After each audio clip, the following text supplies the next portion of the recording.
Hello, everyone. Well, it's an amazing, amazing time. Mercury is in retrograde and it's doing its dance with us this morning. So I'm absolutely delighted that you are here, and we're waiting for EJ to come in on the phone.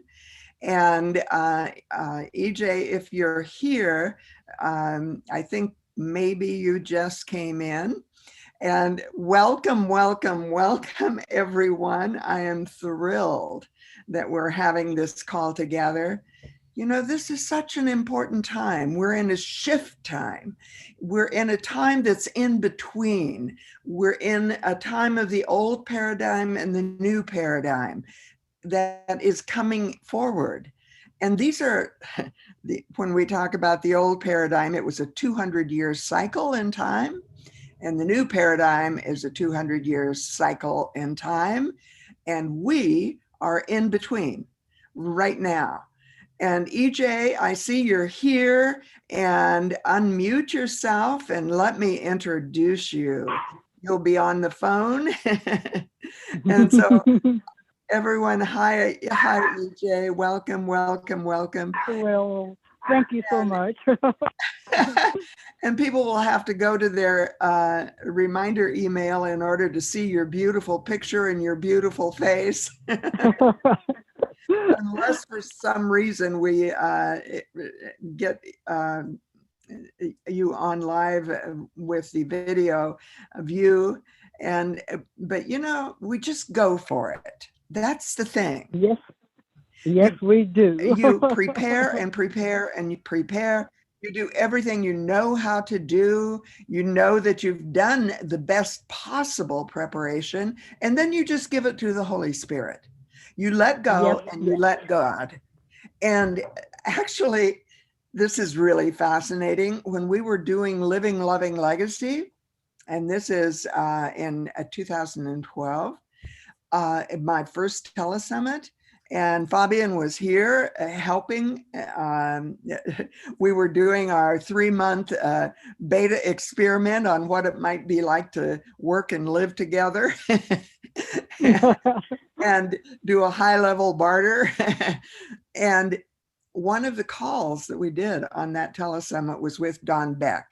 Actually, we ended up doing 2 calls with him because the first one, he was en route to South Africa and he couldn't come on. And one of his assistants let us know at the very last moment. So what that meant was I had to go on the call, be Don Beck and be myself simultaneously. Well, you can do that. I know. We're all one. So I can be Don Beck. I could be EJ Niles. EJ Niles could be me. Fabienne could be any one of us that's on the call, including me. We just need to really begin to open ourselves and readjust our perspectives and begin to see beyond what we think is even possible, because we are that being the all that is, that being the presence and the power that co-created the universe in us and through us and as us over many, many lifetimes. Who knows? Maybe we've all been together in lifetimes previous. Maybe we've all been together in the time of Jesus. Maybe that's why the Bible is so important to us. Maybe we were all together in the time of Adam and Eve. Maybe that's why the first chapter of Genesis is important to me. It is totally irrelevant whether or not that is true or not true. It all is open to perception until that quantum shift occurs. And there's actually one beyond the one I think that Don Beck described, because he hadn't gotten into the research at the levels that have come since the research that was done by Claire Graves. And so we are on the edge of the unknowing, and we are there. So if we think we're done, well, you can stay right where you are. My parents did that, did it beautifully.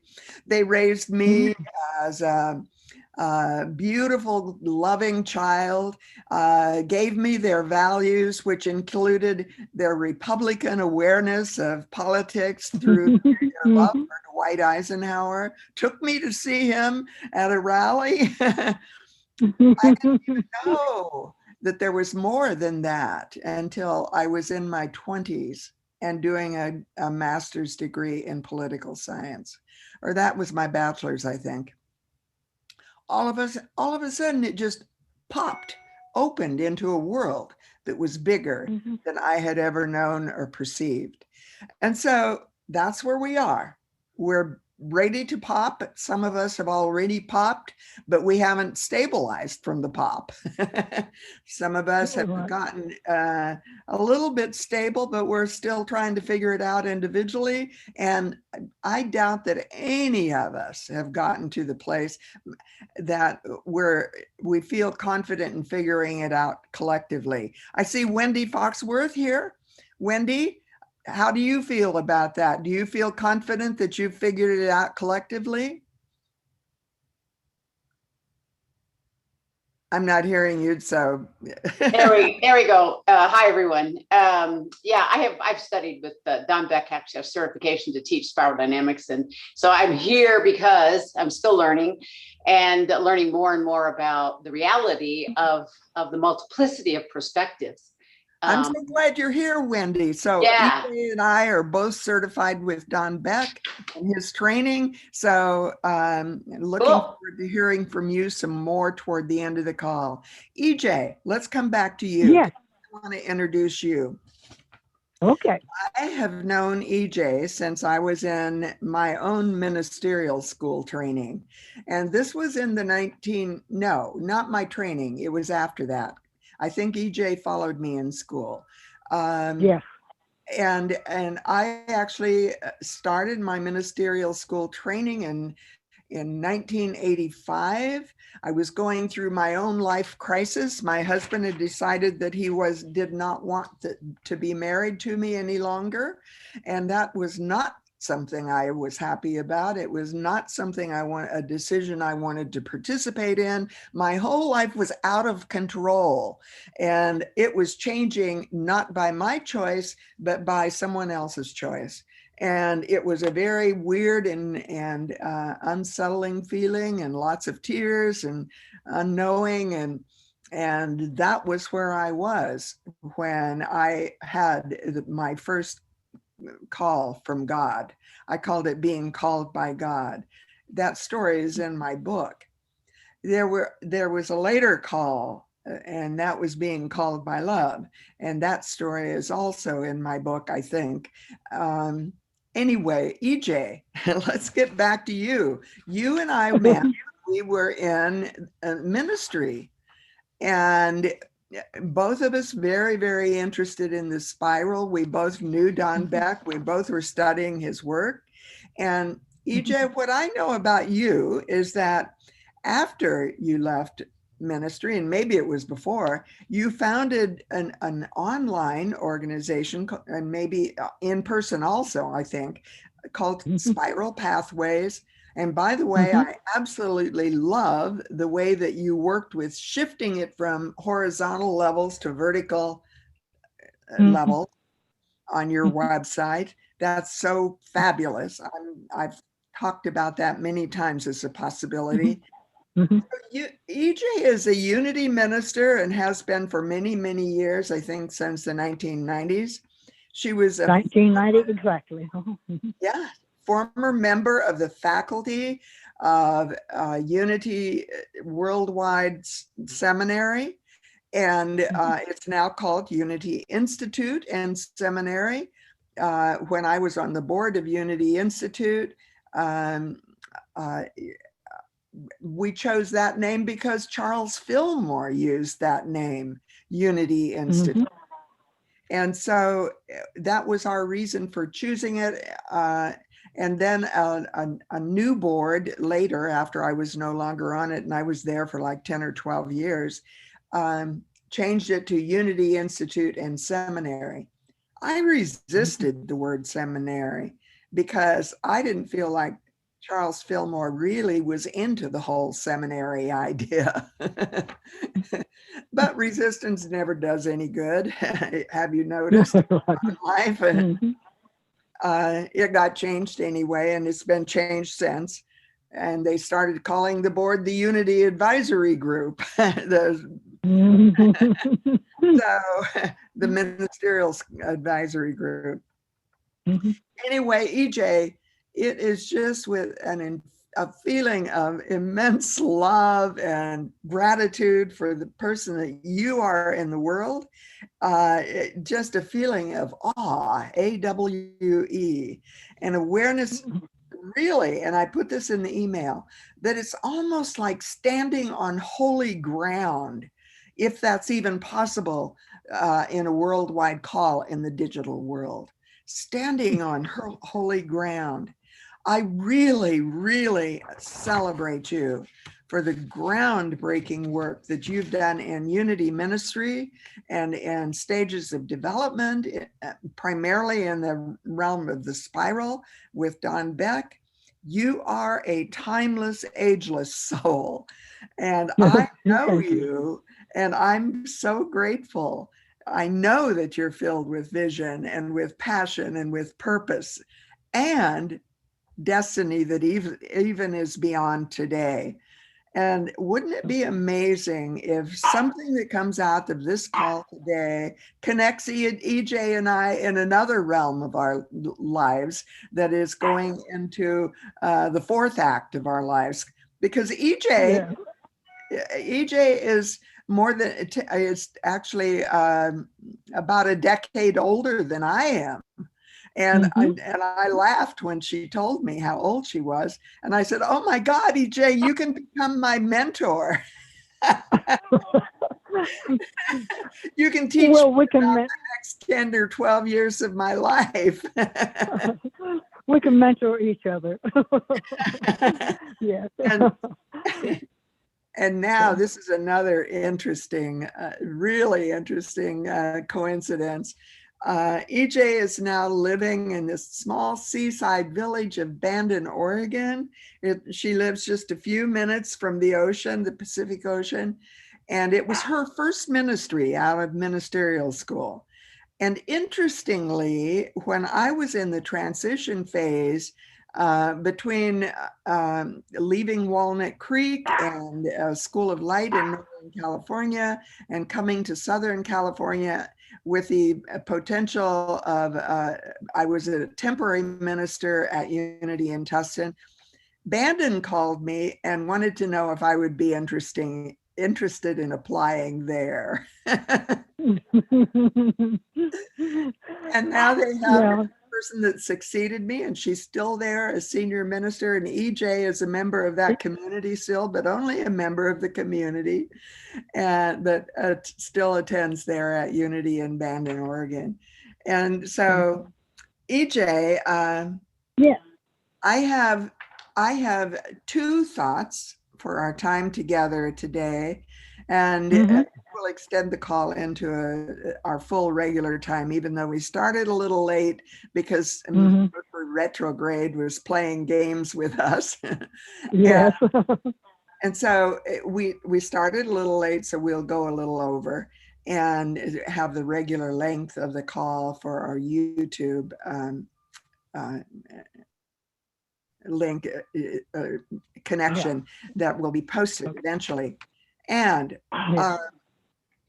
EJ, what I want to do first of all is talk about you and your connection with the spiral, your connection with Don. We'll be in dialogue about that a little bit. And then Fabienne got permission for us to use that beautiful song that you told me about that I hadn't even heard before, and The Winds of Change. And she got permission from Karen Drucker to use that in our call today.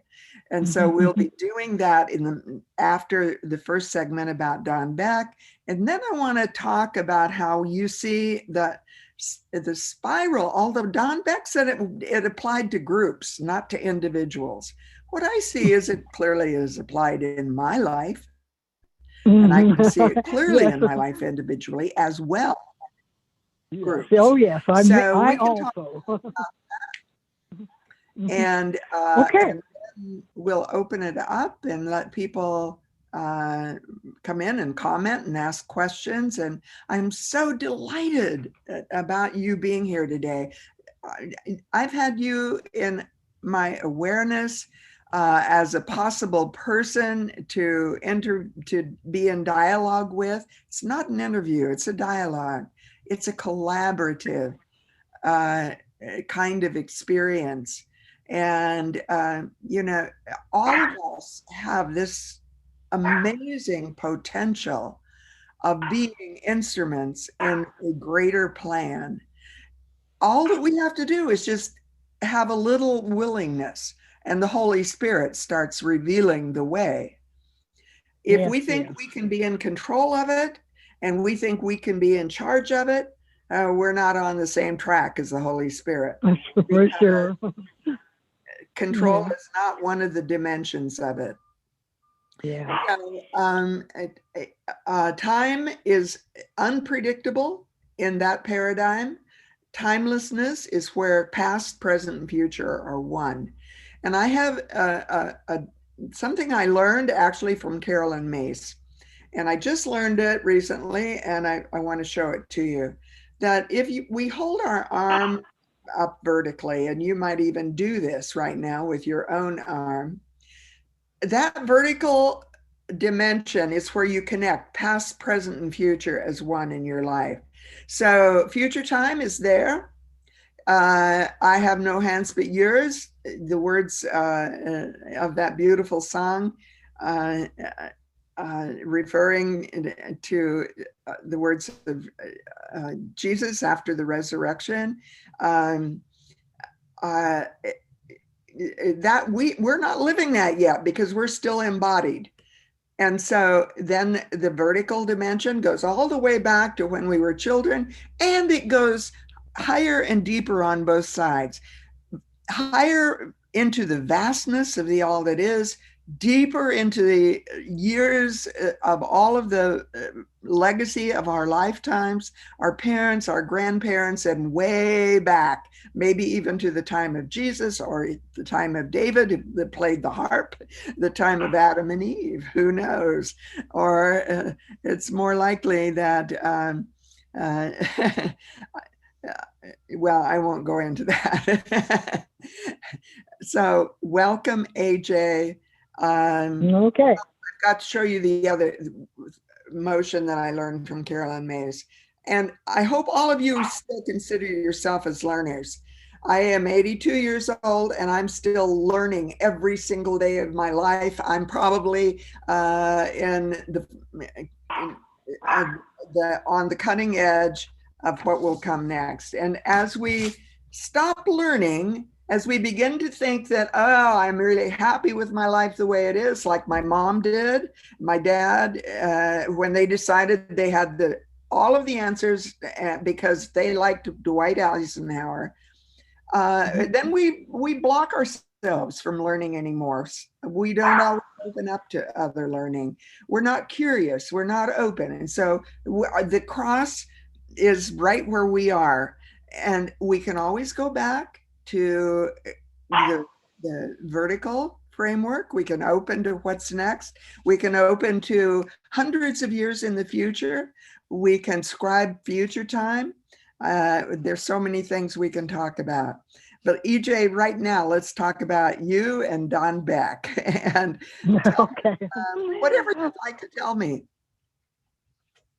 Well, years before I ever heard of the spiral, I used to have a dream that I was climbing a mountain, and I was always climbing in the spiral position, even though I wasn't aware of it. And I found myself at a place where I turned around and looked back and said, how did I ever get up here? So I had, at a very early age, some sort of an intuition that was going to be related to the spiral. And so what I can do for you rather quickly is I can tell you little bits of where I have seen myself in the different stages and levels of consciousness. So when I look back to my purple history, having been brought up in a very poor situation when I was a child, nothing in there ever would have said anything up. Nobody went to church. Nobody talked about spirituality. But at a very young age, I began to want to go find church, and I went by myself when I was a child. So that I'm going to say my purple history was an intuition that caused me to start searching at a very early age. Now, I want to tell you something very interesting about the red consciousness and the red stage. Growing up in the South, all the years that I was growing up, one of the things that we sometimes try to do is we try to skip a level. And what we've discovered is we can't ever skip a level. We have to go back and really look at that. Growing up, I was supposed to be this very, easy to get along with, pleasant woman who never, ever gave anybody any problems at all. So I tried to skip over red because there was something in red was about, you're not supposed to be angry, et cetera, et cetera. So what I had to do later in life was go back and re-encounter with my red. And so I can just tell you one of the things that allowed me to do that. I was involved in the women's movement in the time when I learned to say, I am woman, hear me roar. So then I want to go you quickly through blue, because blue has had such a huge piece of my life. Because very early in blue, I began to be involved with the kind of church and the kind of, that had to do with the more fundamental, and I spent several years in that. But when I look back over my life, one of the things I've done is I've identified in working with a spiral that you have healthy things and unhealthy things. And of course, the way we move through the spiral is that we get to the place where we're being what I call pushed by life conditions and pulled by spirit.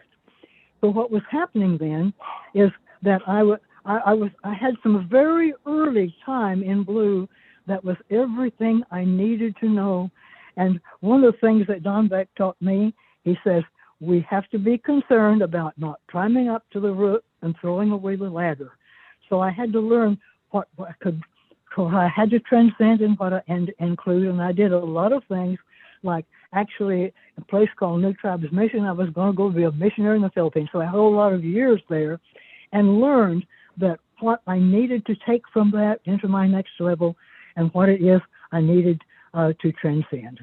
So I ended up going to a Bible college, learning all of that when I was there. So there was a lot in blue, and to recognize that we still have to make sure that we hold on to that which continues to serve us. I got into orange very interestingly. I went to work for the military as a civilian, and most of my work was involved with organizational development and how organizations work. And I did a whole lot of things about that, and was able over a period of years to really be able to reach levels of promotion that allowed me to become one of the first women who ever was able to climb up to that. I have now been in retirement from that job for 33 years. But my next thing that happened was that I one day began to get visions of green. Didn't know what that meant yet, but suddenly I discovered something called unity. And I had to be very, very much aware that unity is so much, all of the New Thought religions were so much a part of green as it began to come in.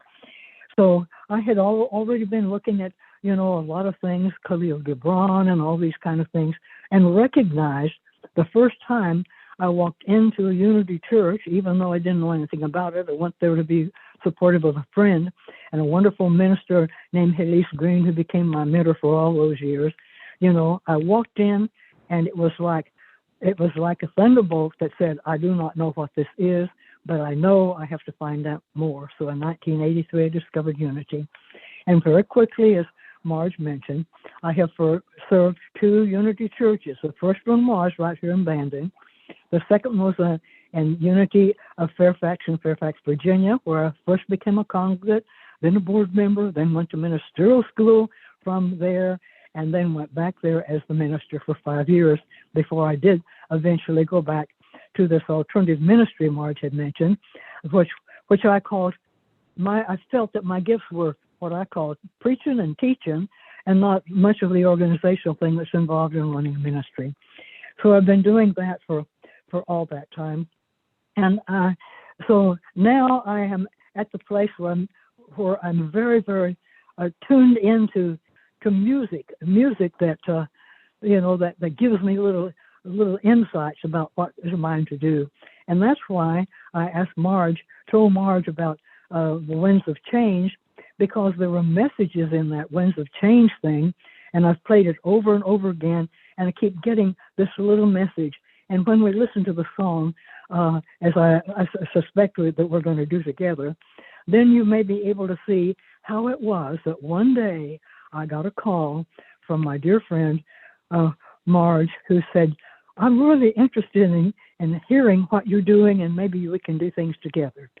So if that gives you a very quick, what I call thumbnail sketch of a life that has been filled with many, many, many synchronicities and miracles, I hope that helps. What do you think? I love that. That's just really beautiful. So talk a little bit about meeting Don Beck. How did you get acquainted with him? How did he happen to come in your life? How did he? Okay. Yeah. Yes. Let me tell you, when I was 70, I married again after being single for 23 years to a wonderful man who became a part of my life for another 12 years. Okay. Well, so I do not remember how I first had a copy in my hand of Spiral Dynamics. But actually, it wasn't until a little over 2000, and I started looking at it. And in 2003, I discovered that Don Beck was going to be at a particular conference or training called Science and Spirituality that I've been attending for a long time. So I emailed him, and I said, I would like to meet with you to tell you how your book and your system has impacted my life. Is it possible for me to talk to you while we're at this conference? So he set up a breakfast meeting. I went to the breakfast meeting with one of my dear friends who's been supporting me for all these years in Spiral Dynamics. And we had this wonderful conversation, and I told him how I was using the spiral, and he became a mentor from that moment. He not only said, I will support you, when he was a keynote speaker, he got up there and told people about me. And so from that time on, he started telling people about me. He started calling me from places where he had been and said, I want you to tell this group, So we have had that kind of connection. And of course, then I went through the 2 certification training, as Marj mentioned, and have been certified to teach. And he gave me sort of carte blanche to say, use this in the way you want to use it. So at sometime later, perhaps, I'll go into a little bit more of how I've used it in a number of ways, but it's kind of complicated for now. So unless you want me to to talk a little bit about it, well, we'll wait and see if anybody else has a question. How's that? That sounds good. And do we want to play the song now? That would be really good, because it really was the thing that called me to be aware when you called me that it was what I'd been listening to and listening for. And so what I want everyone on the call to think about, what song or songs, maybe there's been 2 or 3, have become those kinds of opening triggers for you to next stages? And sometimes in relationships, you call them, this is our love song. But there's relationships with the beloved also fall into that category. Oh yeah. And so think about that. And EJ, when you're not speaking, you might want to mute your microphone so that your little puppy doesn't intrude himself in the conversation. Yeah, I can mute it. Huh? Now let me tell you that you may have to play it twice because it's very, very short. And let's play it twice and listen to it the first time, and the second time, listen for words or phrases that particularly speak to you. How do I mute my phone? By the way, I forgot. I believe it is *6, but I'm not confident. Okay. Can you try that? I will now. Thank you. Did that do it? We can actually hear you. Okay. Oh, you can still hear me? Well, let's just go with the song. And I can mute you, EJ, but I cannot unmute you. So Oh, okay. Well, maybe he will be quiet for a minute or two. okay. all right.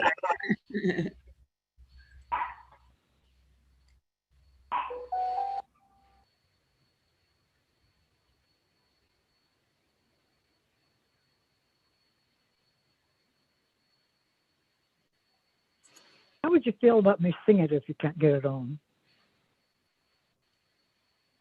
Marj, can you reopen the email where we have it on your computer? It's my computer at this one. I don't know how to do that, Fabienne.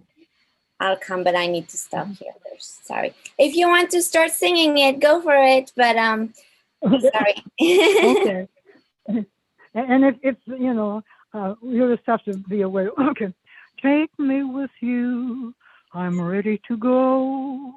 Let the winds of change shape and blow. I am willing to see another part of me.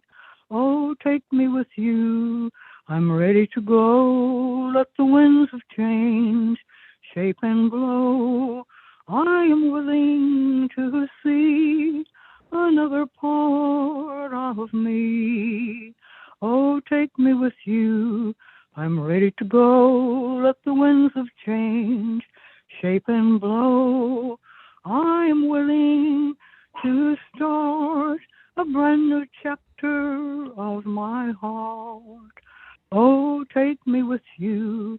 I'm ready to go. Let the winds of change shape and blow. I am willing to make a choice. This new path needs my voice. Oh, take me with you. I'm ready to go. Let the winds of change shape and blow. I am willing to let go. I surrender and I know. I am willing to let go. I surrender and I know. Oh, and your voice is beautiful, EJ. Do it one more time so we can listen to Okay. to the word. Okay. Take me with you. I'm ready to go. Let the winds of change shape and blow. I am willing to see another part of me. Oh, take me with you. I'm ready to go. Let the winds of change shape and blow. I am willing to start a brand new chapter of my heart. Take me with you. I'm ready to go. Let the winds of change shape and blow. I am willing to make a choice. This new path needs my voice. Oh, take me with you.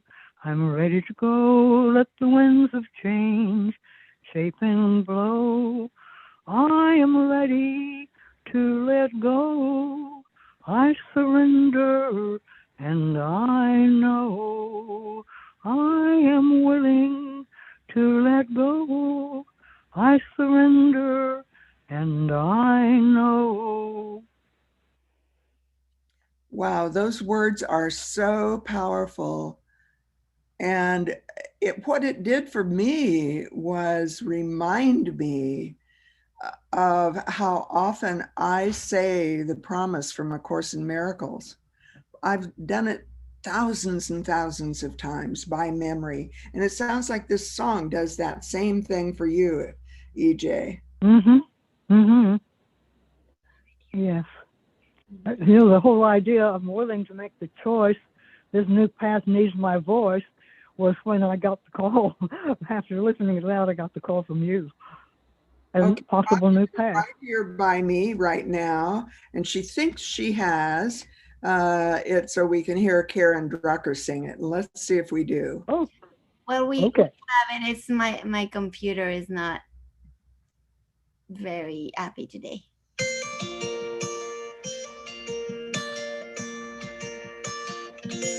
Take me with you, I'm ready to go.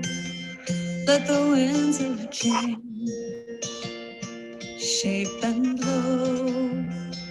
Now I am willing to see another part of me. Take me with you, I'm ready to go. Let the winds of change shape and blow. Now I am willing to see another part of me.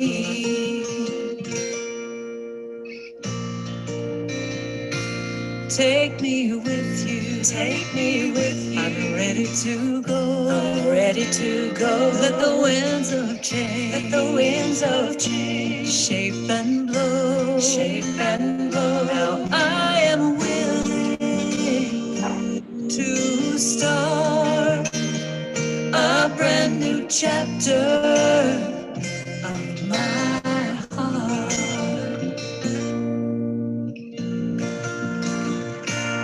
Take me with you, I'm ready to go.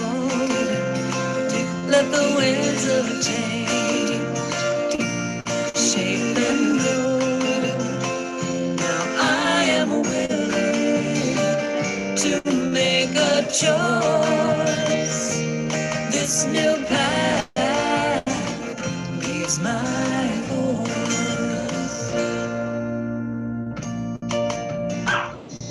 Take me with you, I'm ready to go. Let the winds of change shape and blow. Now I am willing to let go. I surrender, and I know I am willing to let go. I surrender, and I know I surrender, and I know I surrender, and I know.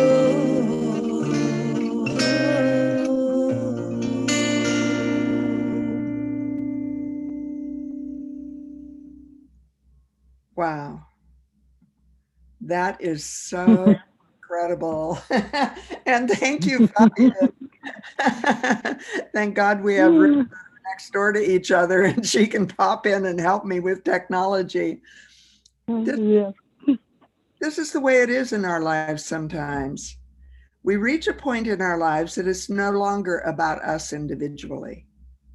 This is showing up in the research that is based on the work of Don Beck, and then later on the work of Ken Wilber, and then later on the work of Terry O'Fallon, and now even in the research work that Called by Love is doing on love stages, and many of you have participated in that. And so I really ask you, how did this song speak to you?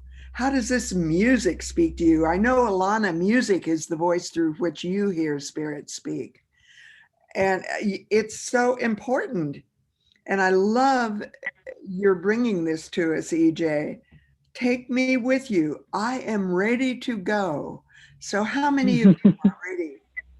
Let the winds of change shape and blow. I am willing to receive another part of me. I am willing to start a brand new chapter of my heart. Are you ready for that? Are you ready to let the winds of change direct you into the ways of spirit in your soul? I am willing to make a choice. This new path is my voice. One of the things I so clearly know is that I never expected to be doing something like a call that is worldwide on the web when I was in even platform ministry. The World Wide Web didn't even exist like it does now. And yet, Right. what has happened is it has become my voice for spirit in so many ways that I could never have predicted with my human mind. And I love that phrase, this new path needs my voice. So here AJ is, EJ. Someone in Called by Love is named AJ, and I sometimes Yes, I know. flip into that. EJ is in her 90s. I'm in my 80s. Where are you in the decades of your life? And what is the voice that you are being called to offer? This new path needs my voice. It needs the voice of every generation because we see it differently. And then I am willing to let go. I surrender and I know. Is this about your human knowing? I don't think so. I think this is about divine knowing. So, EJ, anything else you would like to say before we open it for questions for you or for me? Well, but I need to tell you that I may not be able to stay on very much longer, but I will be able to listen to the rest of the recording. So we'll see how if I have to go, I'll let you know. Okay. Okay. We are improvising all the way this morning. I know we are. I know we are. So let me talk, if you have to leave a little early, let me talk about our relationship, EJ, because yes. that is really important. And then I can facilitate the Q&A afterwards. And actually, Okay. Wendy may have some things to add in there because she's also certified by Don Beck. And yes. one of the things that is just beautiful to me is the way that spirit actually arranges our lives in ways we would never have planned. It introduces us to people that we would never have met of our human selves necessarily. Oh, yes. It brings our paths together. And that happened with you and I, EJ. And yes, I remember when we brought Don back to Unity of Tustin 4 or 5 times for week-long intensives. And he actually was teaching at a university and not in Central California, and he would come here for a week and then he would go up to the university. And so Don and I Fabienne showed the picture of Don and I together standing outside my office door at Unity in Tustin. I didn't have gray hair then. Let me quickly tell you that Don and I, in 2004, he came to Unity Village and met with both arms of Unity, and we did a thing for the students. So, yeah, I just wanted you to know that one too. Okay, go ahead. I'm sorry. Well, I was part of bringing Don to Unity Village because Tom Zender was came out of Unity of Tustin, and he I remember him. Whole God job experience, applied to become the next CEO of Unity Worldwide. They accepted him, brought him in, and I worked with Tom Zender in bringing in some people like Beck was one, David Hawkins was another. Yeah. But Don Beck came and he did his presentation. It was absolutely wonderful. And then he said he was scheduled for 2 days. And he said on the last day, near the ending time, there is so much more that needs to be done at Unity. I'm seeing that. Yes, yes. And if you want me to stay, I will stay for another day or two and meet with the faculty of Unity Seminary, Unity Institute and Seminary. I will meet with the board of directors. I will talk to them about the spiral. I will talk to them about what that means. And so we did a quick huddle. And of course, having Tom Zender involved in that huddle, who was president of Unity School, CEO and president. The answer had some real strong voices in favor of it, and he was invited to stay. And that's when he stayed, and he did meet Unity faculty, the ministerial faculty. So go ahead and talk about that a little more, EJ. Oh, well, the only thing I would add to that is that he and I jointly did this presentation to the students, and it was very interesting the way it was received and everything. And so that was one of the reasons that you and I became known as the people who brought spiral dynamics to Unity. And you said it was very interesting the way it was received. Elaborate on that a little bit. Well, the students really got into it, and so they did a lot of funny things, like all showing up for one color.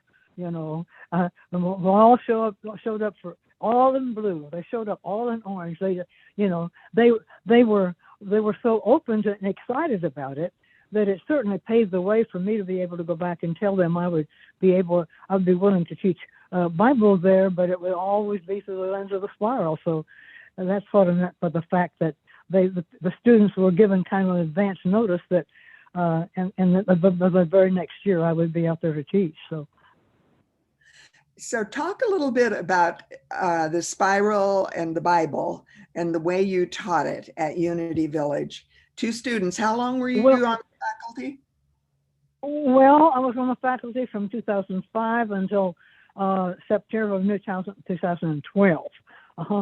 And I went through, through a number of different groups of students, but I think it would be pretty difficult for me to tell you a whole lot more about that, except that because of my Bible scholarship connections, I was able to show that there is a way for us to be able to see particularly what we call the Old Testament or the Hebrew Bible in a way where you could see how the spiral was showing up over the writings, because instead of being written just one time, it took 800 years to write them. And we look across that 800 years, you can fit them exactly, the teachings from there exactly into the stages of history and levels of consciousness. And so that's the way I've been teaching the Bible. And it is very interesting the way it all could be used together. But it would be a little bit, maybe at a future time, if you want me to, I'll tell you exactly how we did it. I would love that. So let's just plan on that. It's so important. This is how the winds of change happen. The winds of new levels of awareness, the dimensions of consciousness blowing in. And I love in the material that you have on your website, how you talk about the story of Job. Do you want to just briefly review that?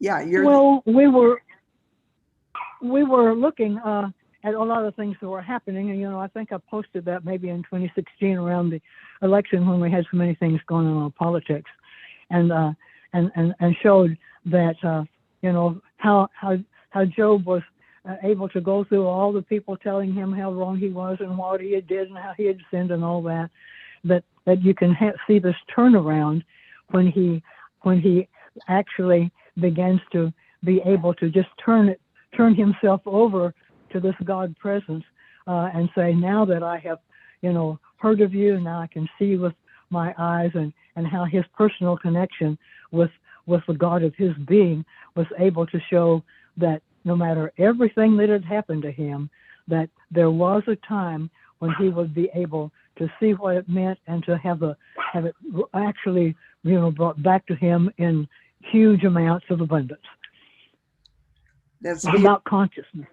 And EJ, I know Gary Johnson, I think, is someone you have worked with. Is that the person? Oh, yes. Gary is on the call. Gary, unmute yourself. Say hello to EJ. And I'd like to have you tell me and share with her what it's meant, how that's worked for you. How has it felt to be working with someone who is a trailblazer? Can you unmute yourself, Gary?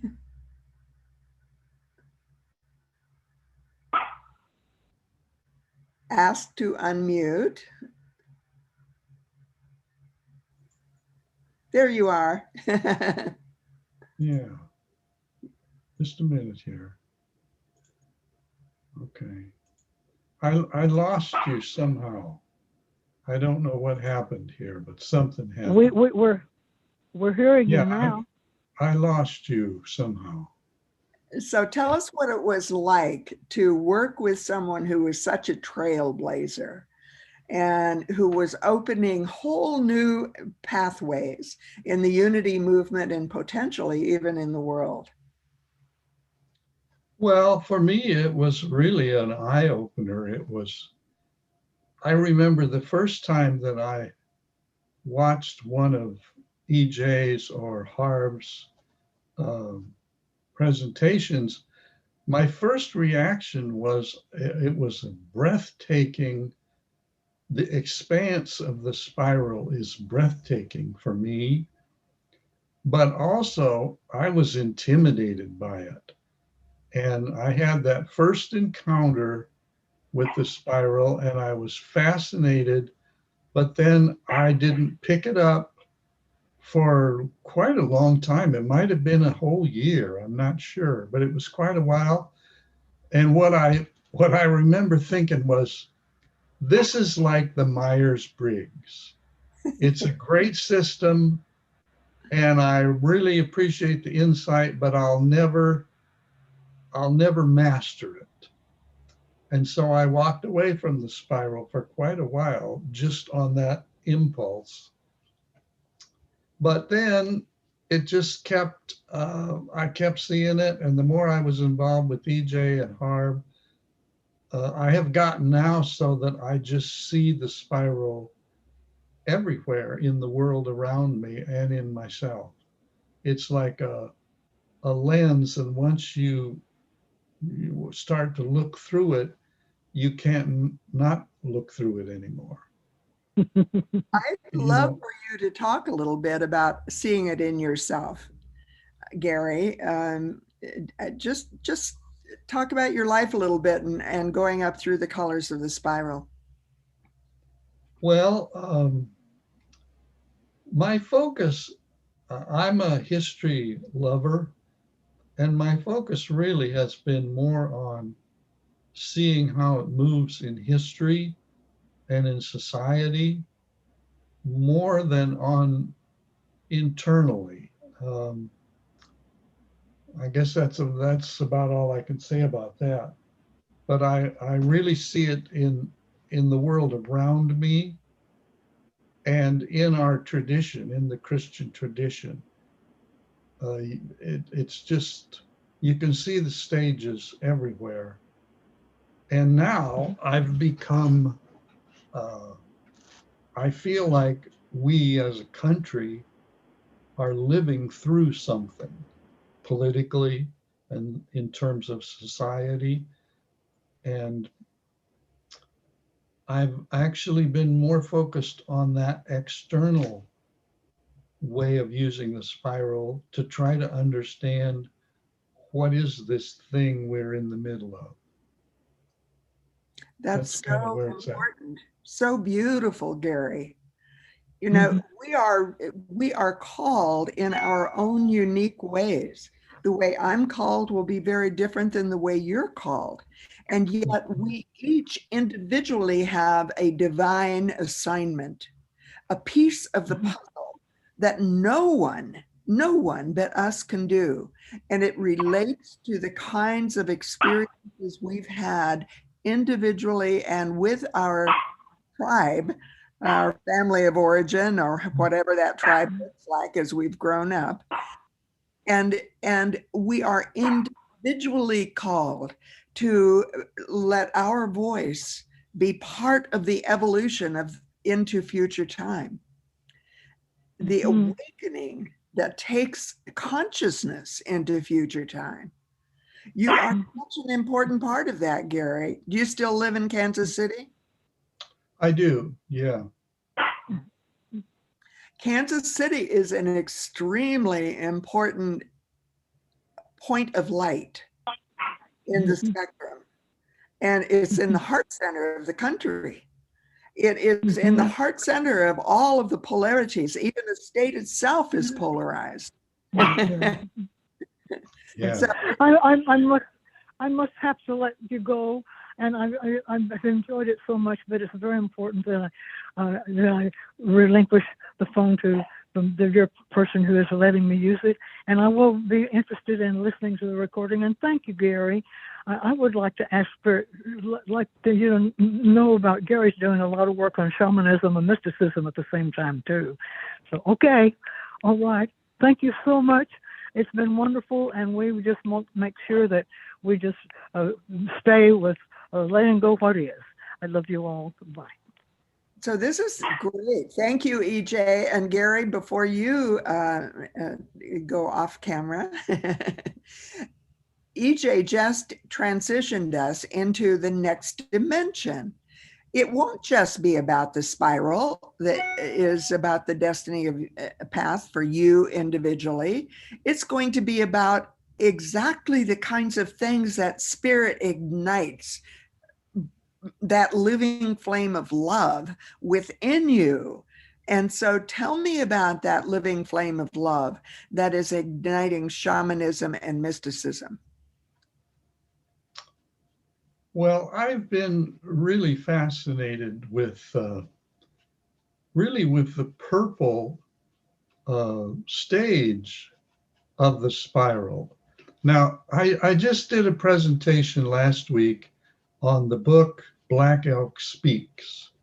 He was a Lakota shaman, and the book is it's such a good illustration of the way the purple and the red stages worked in that Native American culture. And the blue stage had not arrived yet. And you can just see the dynamic of that really clearly. And I'm fascinated. For me, the more I've thought about the spiral, I tend to see so many of the deep roots of spirituality go all the way down to the purple. Yes, I see it too. Don Beck walked with me through Unity of Tustin's meditation gardens, and he said, "Oh, Marge, this garden is filled with purple." Yeah. And I didn't have a clue what he was talking about, because I always thought that Unity of Tustin was a pretty advanced spiritual community.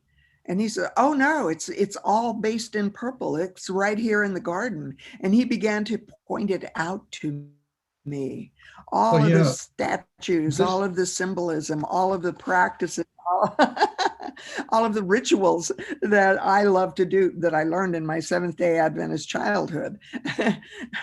Washing. Well, this word advanced is a dangerous word when we try to talk about advanced spirituality, because a good deal of what we've moved into in the orange in our culture, we lost more than we gained, as spiritually speaking.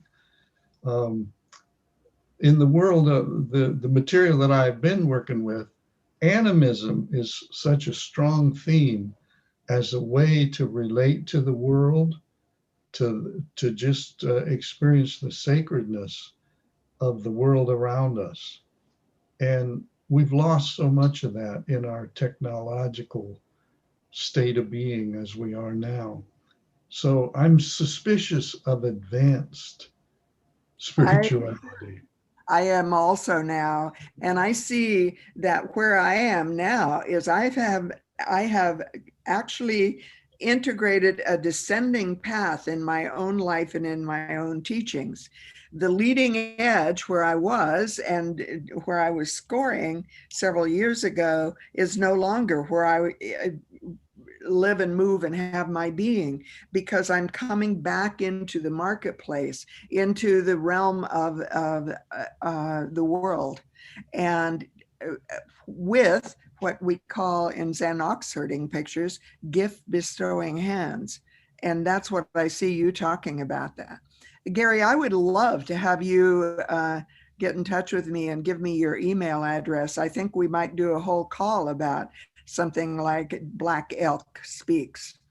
I would be happy to do that. I can send you my email in the chat here.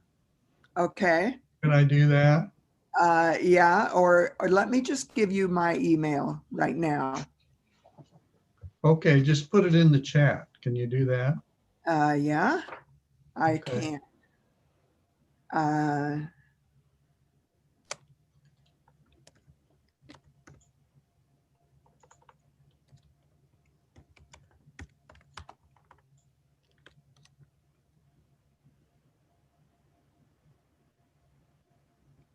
If that isn't working, you can just tell it to me and I'll just write it down here.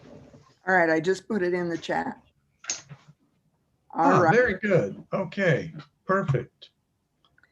And Dustin sent a direct message to me in the chat, and she said, I see this coming back into the world going on with you, Marj. So thank you, everyone that's been writing in the chat, because I'm immediately going to I'm saving my chat right now.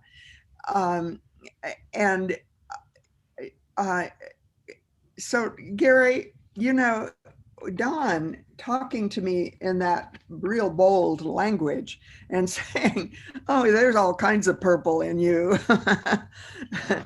And I'm looking at that chart that Fabienne had up on the screen earlier, and looking at that beige meme where we all come in, where we're babies, and where there's instinctive energy, and where it's about surviving in the world, and it's biology driven, and it's sensory, and you know, it's the things that, it's the baby that cries when it's hungry, it's the baby that screams when it's hurt, and then we go into the transition into that purple that you're talking about, where we become more and more aware of our individual distinct self. And we began to notice that we have a hand, and we began to notice that we have feet perhaps. And so you see this up on the screen that Fabienne's just putting in, where the beige goes into this transition, and we begin to become aware of what happens with cause and effect. And if we scream and yell, we get attention. If we kiss someone, we get love, maybe. If we smile, we get attention. And we become concerned with our fears and things that, but the interesting thing about that is it requires a group in order to survive easier. And so we began to recognize our family as being important, and it moves into the purple that is called kinship. And in that kinship, we still have some animalistic tendencies, but we feel more safe. And there's also, and this is so fascinating, there's mystical spirits and signs, and there's the beginning of nests where we can experience the safety with our tribe, with our kin, and we become sort of immersed in the group, and the group becomes our identity. And it's a very, very powerful structure where shamans and chieftains become teachers and way showers. And so this is the purple meme that you're talking about with Black Elk Speaks. And it's mystical, but it's also, and Don Beck pointed this out so amazingly. He said it's pure magic, Marge. It's where you function much of the time when you have this magical power to create. And I do. Creation is very easy in my life. And it's because I see it, I know it, I believe it, I call it in, I speak the word, and it comes to you. And but this is the magical. And anything else you want to talk about that, and send me information and we'll just do a whole call on it sometime. I would love that, Gary. I'm so happy to meet you. Well, I'm happy to meet you too. I mean, EJ told me about this event just a few days ago, so that's why I got tuned in. So we'll stay in touch. All right. Okay. Another person I see that I absolutely want to connect with is Wendy. So Wendy, if you would be willing to unmute. Yep. And sort of weigh in. Yeah. Well, I first of all, I came today because I think that the spiral and all things integral and all things Terry Fallon, and I've been working the last year with Kim Barta just in it's basically a strong group that deals with shadow work. And what I've learned about the spiral is, again, I want to call attention to that there's health and unhealth at each level in ourselves. And what I notice, even as you talk about the mythical level, that I was steeped in that and did a lot of work started a talk about creation, Center for Consciousness Education here in Albuquerque, New Mexico, and was able to do that for 7 years. Then health failed. This is very interesting. So I have been having this adventure with a chronic pain condition that takes me down to base regularly. And the exercise of getting back up. I had a person challenge me when I was down, a woman who actually was in grave chronic pain, but very much into all things spiral and so forth. And she dared me. She says, okay, Wendy, I dare you in your state of pain to get back up as fast as you went down. And so walking the spiral has been a real path of even sustaining health for me. And one of the biggest things is going back and looking at the unhealth of especially the purple time, and seeing that we can't stay in purple. I mean, there is more than that, and it's the and of life. I guess what the spirals taught me. It's you and me.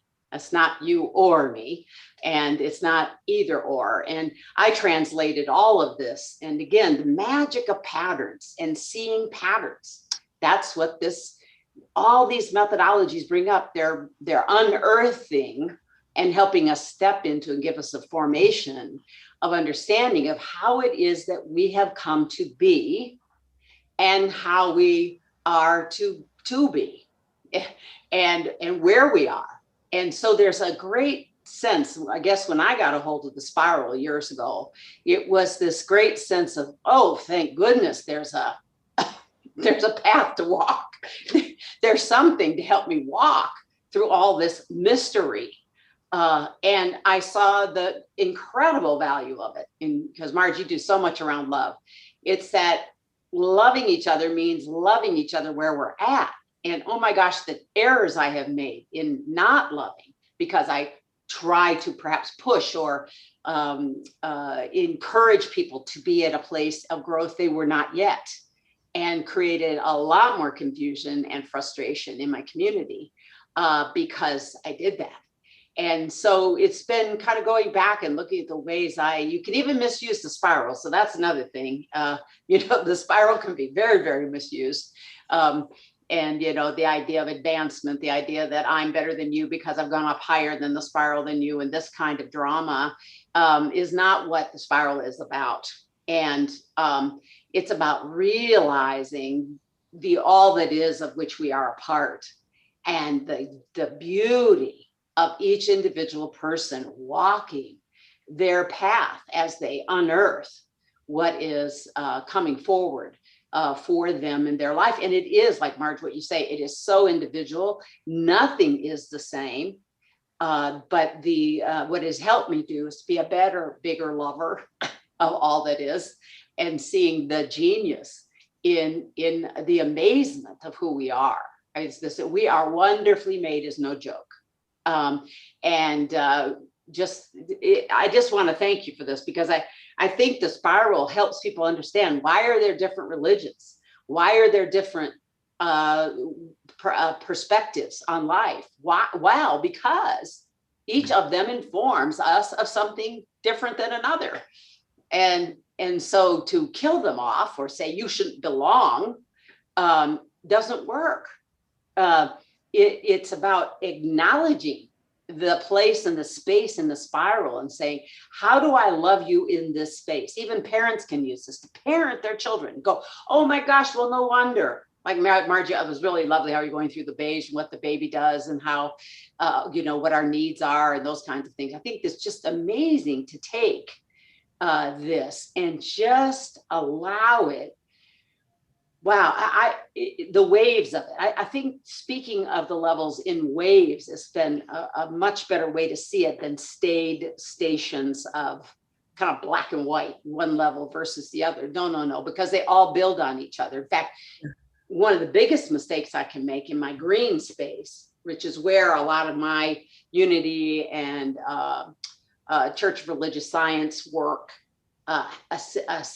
really opened me up to, is the mistake of believing it gets so attended to the I that we forget the we, of which we are a part. And one of the values of this green level is the acknowledgement of pluralism, that we are a pluralistic community. Even every I is a multiplicity. We are not just it was kind of funny. In my work, you'll see SAWeWayNow.com. I'm starting to come back out into community. It's very interesting, Marj, that you're talking about that, because I have been in a 7-year retreat forced by illness.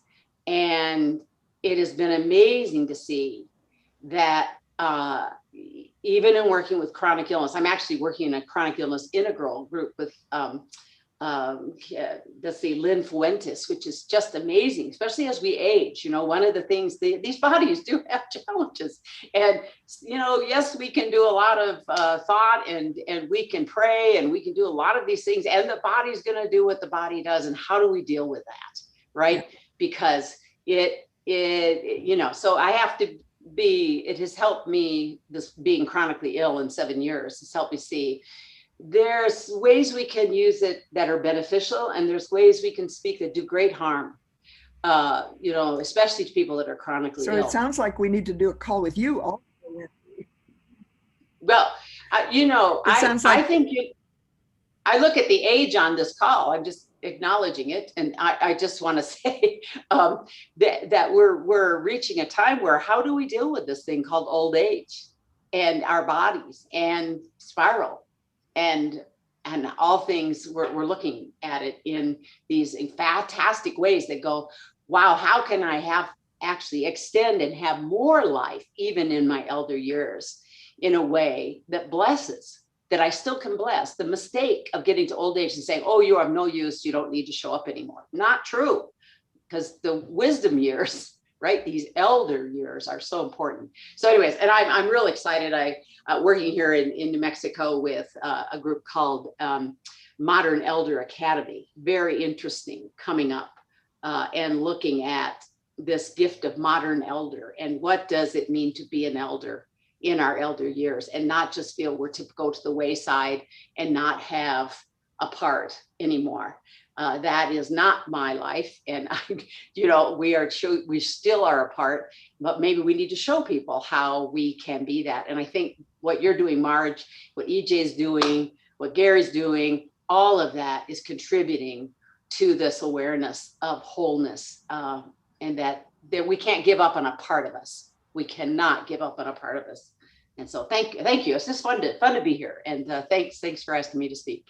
It's so beautiful to hear the things that you're saying. And I think you also probably need to come on and do a whole call because where we're in dialogue for an entire time, because you've worked with churches. Mhm. And your work with religious science churches and unity churches is extremely important Yeah. because the center of gravity for many of those churches is that green in the spiral. And when it's almost like a collective aversion to get Mm. outside of the tribe structure. Yeah, and I think one of the most fascinating thing, Marge, it's like I loved it when Ernest Holmes says it's open at the top. Remember, please remember, it's open at the top. Yeah. There was more, and what he was saying was there is more than me and what we're even studying here, folks. This goes beyond that. And please don't shut it down and make it into a kind of, in a way, don't make this into a religion that this is, a box it in and box it for everybody, because anything in a box eventually will suffocate. So I taking want it to out of it. introduce you to Alana Wood. Alana lives in Albuquerque, and you are in Albuquerque. Yeah, I'm near there. Yeah. Yeah. Who is it? Lives there. Alana, unmute yourself and come online. Oh, great. There. Wait a minute. See how I'm we're having trouble with my computer now. Okay, I'm unmuted now. Yes. all right. See how important we are to each other? We connect with each other. EJ and I connected because of a connection. And this happens over and over and over again. We need this is the way spirit moves in us and through us and as us, is making these connections. So Alana, tell us what you've learned and what has excited you about this call, especially listening to Wendy and realizing she's in the same area. Well, I'm an elder also. I'm 85, and I feel like it's open at the top. Anything can happen from here. And I also had a 7 or 8 year hiatus where I had a stroke, and it took me 8 years, and now I'm out of it. Yeah. But mostly what I'm into now is just silence, listening to the voice inside rather than doing a lot of reading or listening to a lot of words. So I'm going deeper into the silence, and I'm working with groups from India with live streams from India, and it's very inspiring. Wonderful. You studied with the IM group? No, I didn't. No. I was trying to remember the group from India that you told. Well, a close friend of mine did. Yeah. Yeah. But anyway. It's quite incredible how we connect. I mean, I met Alana's brother when I was in my 30s. He was the one who introduced me to Alana. And Alana and I have become close friends and, have attended some of the advanced work. There's that word advanced again. The learning how to communicate through the veils with Terry O'Fallon. Suzanne. Yeah. That has served me so well, that study. I'm always finding people to share it with. I was in Hobby Lobby the other day, and I admired a woman who was wearing some slacks that I like, so I asked her where she got them. And then all of a sudden she blurts out, "I'm dying. Will you call me? Please call me tonight." And find out that she has an inoperable tumor that it's cancer, and she's in 4th stage, and she was interesting to talk to. I called her later, and I was in a prayer group online, and we put her in the prayer group too. But people are very interested in that subject, and they don't know much about it, and it's scary for them. And there are many people leaving the earth, in groups, large groups.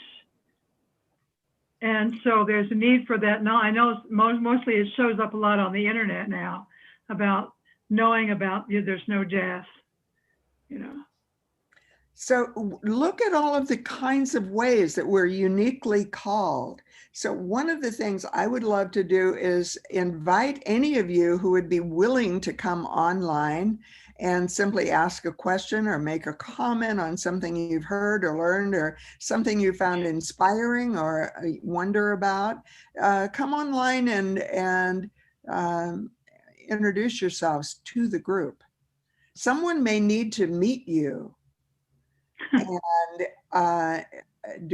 I'm going to go on gallery view. And do we have anyone that would like to raise their hand? Or you can just wave. Anyone that would like to come on and share. And I'm going to call on someone. If I'll ask Spirit to direct me to call on someone if no one raises their hand. And so no one's raised their hand. And Dustin, I was just going to call on you and Go ahead, you raised your hand. Dustin, unmute. Well, Marge, I'm just getting back into this. I've been looking at the political situation all along and kept thinking back spiral related to that. But I have been out of things because of chronic pain for quite some time. It's been very debilitating. But I was listening to Carolyn Meese, her recent class online, and I was going back to the energy system, and I realized that my pain was coming not from something that had occurred to me, but from my reaction toward it and the feelings and emotions I was holding toward it. So I decided to work on that, but simultaneously, my two dogs, my service dog and my companion dog, have died in the last couple of months. And it's been beautiful because through energy medicine, I was able to connect to them mentally. My dog was able, I didn't have to wait until it couldn't eat or drink anymore. He was able to tell me when he wanted to go. And it was just such a beautiful soul connection with both my dogs. My service dog wouldn't let go for a year because of her purpose being to take care of me. And no matter the fact that she had 6 organ systems that were failing, she was determined to be there for me. So through this, we wanted another dog, and every dog we've had has been just so good, every rescue dog. This dog I got because the family had a baby and he's a fear biter, and they were afraid for the baby. And I decided to take him on. He's a wonderful little dog, but he's bitten me quite severely a number of times.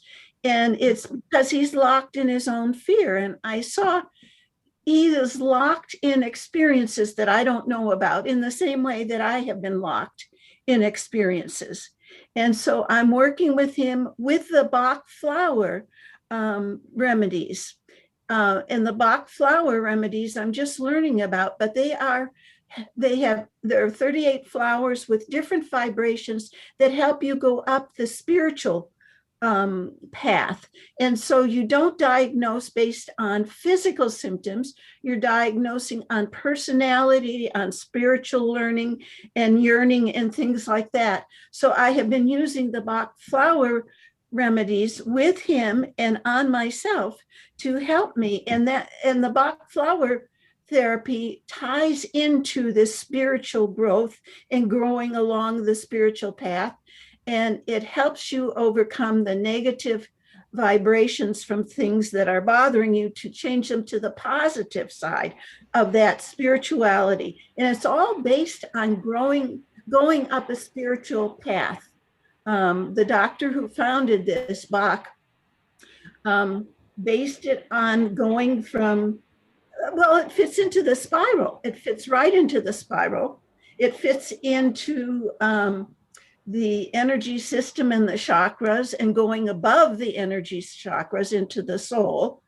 And so I just feel right now, even though I'm in the midst of a very severe asthma attack, I feel on fire. I feel excited. I feel like I'm learning, and it's as if I've come back to things and am alive again. Whereas in this hiatus of just incredible pain, screaming pain, I was not there.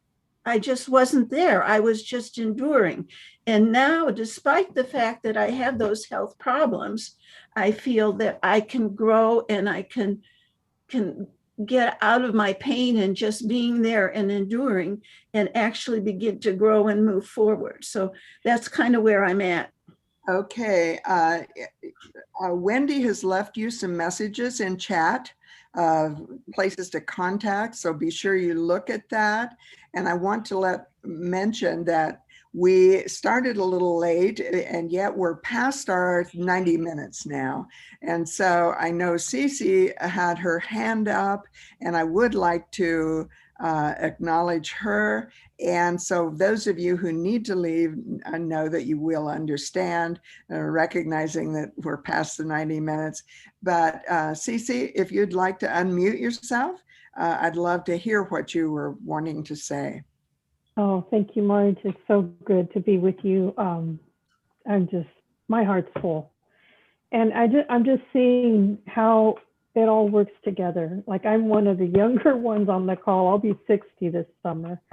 But I've had my own journey with chronic pain and with exhaustion. And I know it all connects to coming to terms with early childhood issues, sexual abuse. So I'm listening, I'm taking it in, I'm seeing all the synchronicities, all the similarities. I practice Native American ceremony in the Lakota tradition. So when Gary brought up Black Elk, I mean, he's a great teacher, and I'm just so happy and excited to be with everyone. And I feel like I'm at that place still. In the Native culture, they talk about going under the blanket.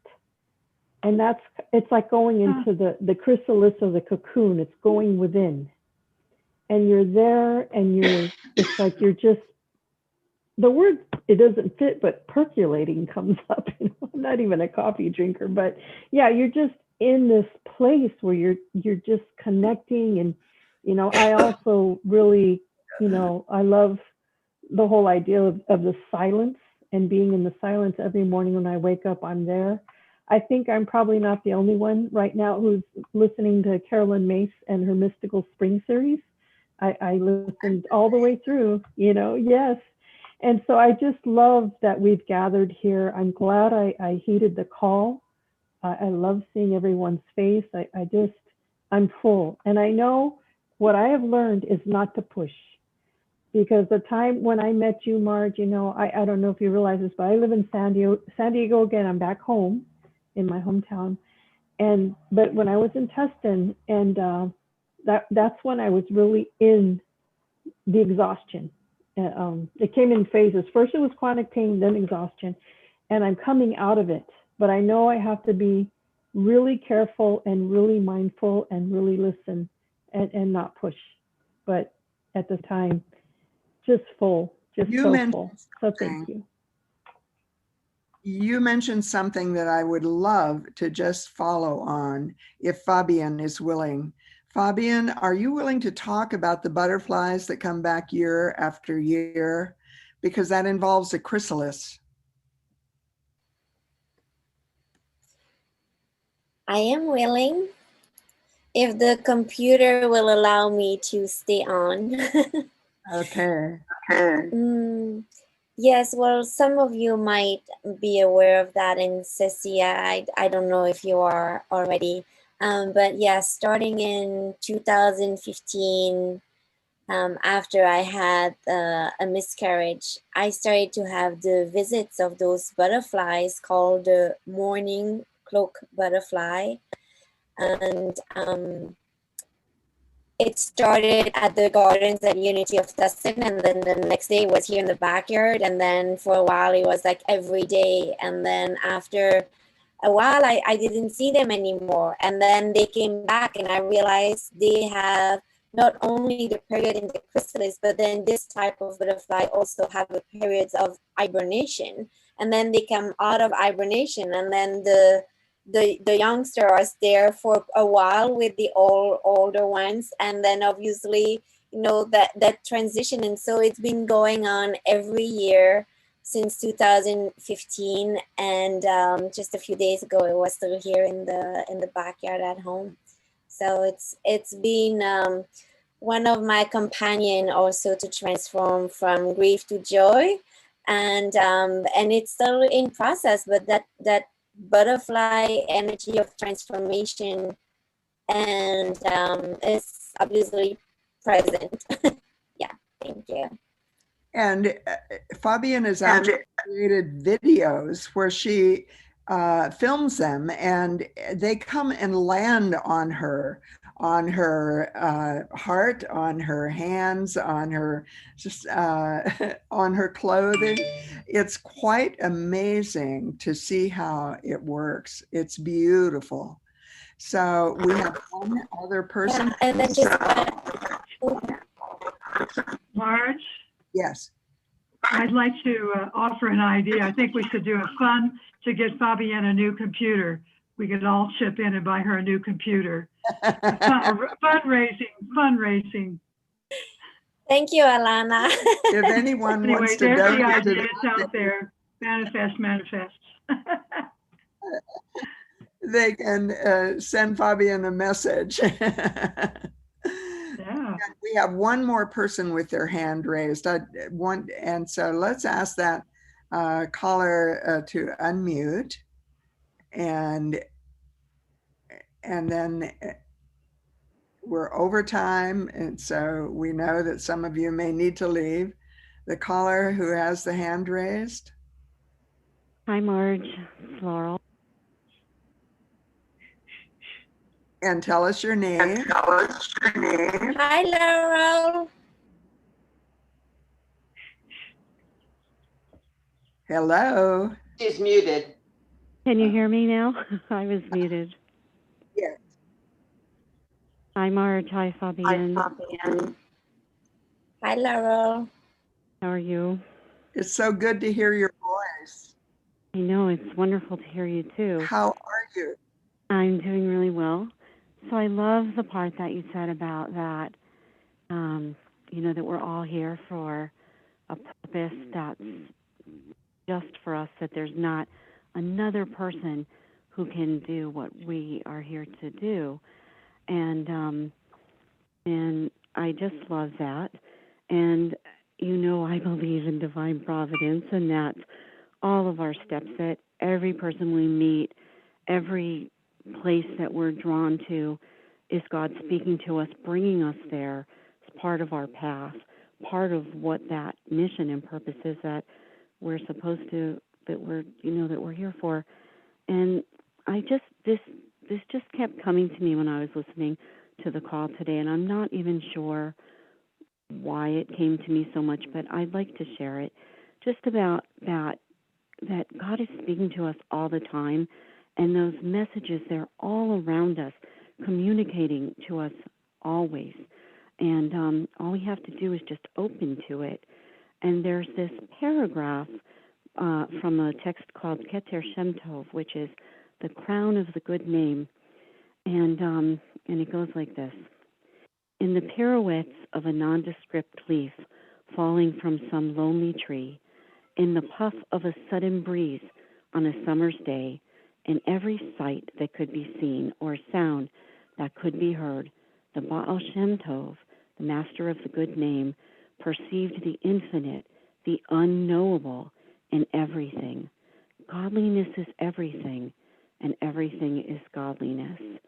And that's cited by a rabbi named Zvi Freeman. I don't know if that's his translation or he just cited it from the text, but it just kept coming to me again and again. And as I was listening to the call today, and just the way that the people that we meet, that they come across our paths, and how this brings us to the next point that we're going, and the next point, and the next point, for this purpose and mission and this unique task that we are here to fulfill. And I just love that. I just love that, connecting to that God's here right now and he's guiding us to what that mission and what that purpose is. Oh, thank you so much, Laurel. That's just beautiful. And, you know, that may be the perfect way for us to end our call. We are over time. I'm so grateful for all of you who have stayed on, even as we've gone into overtime. So thank you. Thank you so much for being with us. I think that we tapped into the next realm today. We had people on the call that were in their 50s, in their 60s, in their 70s, in their 80s, and in their 90s. Isn't this amazing? We have spanned on this very call 5 generations. I think there's something significant in that. We are spanning the acts of our lives. And I'm really getting that that's something that I want to pay attention to in this 4th act of my life. And so I'm going to invite all of you to write between now and the next call. Make a list of just the kinds of things that you would like to call Spirit to show you the way, to reveal to you in the next act of your life, or the act that you're in, or the next one, or future time. You know, what I'm really, really aware of is that we have the ability to connect with future time. And I'll talk about that perhaps more at some other time. But I'm working with that right now. And so let's just take a moment and invoke the one presence and the one power and simply say, oh, beloved one, we are so grateful for this time that you have given us to be together as one in this oneness. Reveal to us the plans and the purpose and the destiny that you would have us serve in our lives in this embodied form. In whatever way we have the ability to live that, you know what that way is. Reveal it. Come, Holy Spirit. And so it is. So be it. Amen. And let's close with Liebestrom. Dream of love.